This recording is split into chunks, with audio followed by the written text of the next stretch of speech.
Ever wonder what it would be like to face a mega tsunami, a wave as tall as a skyscraper? It's a terrifying thought, and one that keeps scientists and coastal communities on high alert.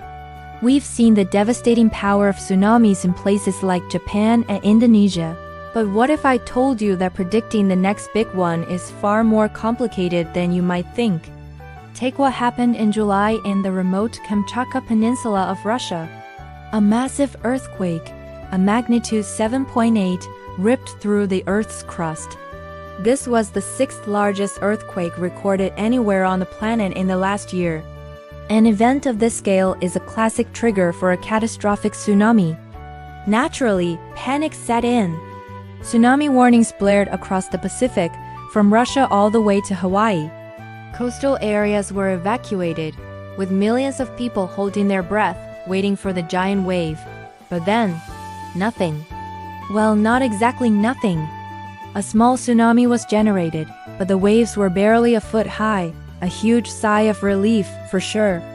But it left scientists with a giant puzzle.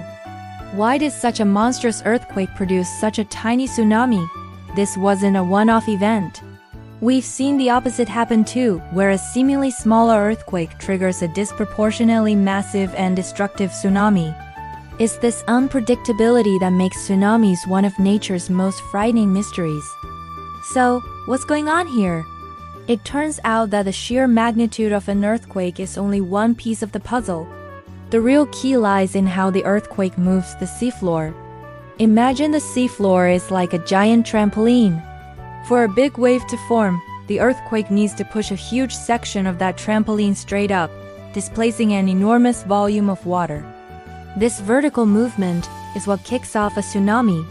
The Kamchatka earthquake was what geologists call a strike-slip fault. Instead of one tectonic plate moving up and over another, they slid horizontally past each other like two hands rubbing together. There was a lot of shaking and rattling, but very little vertical displacement of the seafloor. Not enough to push that massive column of water upwards and create a giant wave.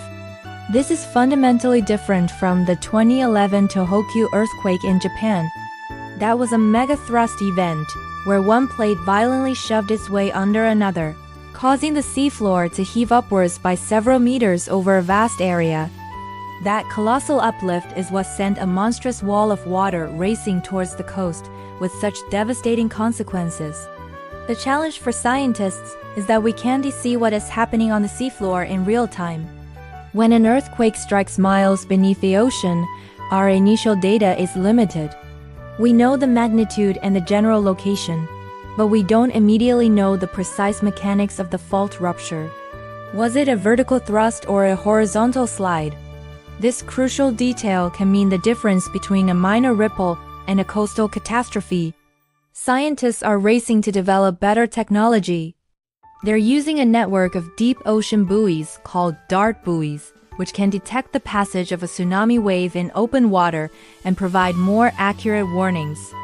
GPS measurements and advanced seismic modeling are also helping to give us a clearer picture faster than ever before. But even with these tools, there's always a degree of uncertainty. The Earth is a complex and dynamic system, and it still holds many of its secrets close. The Kamchatka event serves as a powerful reminder.